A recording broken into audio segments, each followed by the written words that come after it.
Siswa-siswi SMA Negeri 17 Makassar melakukan aksi protes terhadap Kepala Sekolah, Sumiati, pada Senin, 16 Oktober 2023.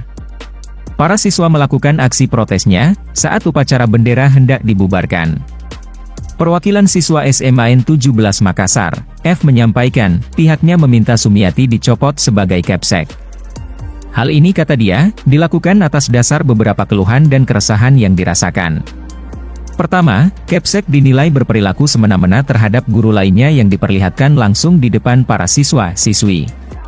Kedua, seringkali mengeluarkan kebijakan secara sepihak, tanpa mempertimbangkan aspirasi guru dan siswa-siswi terlebih dahulu.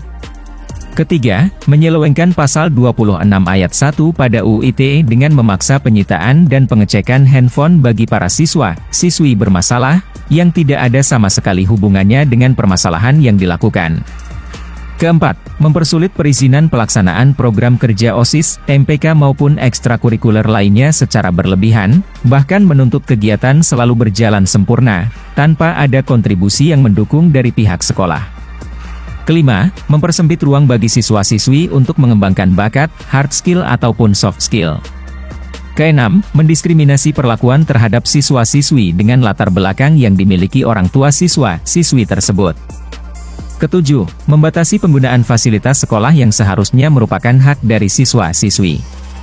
Selanjutnya, Sumiati dianggap kurang memberikan dukungan finansial terhadap kegiatan-kegiatan yang dilakukan siswa-siswi.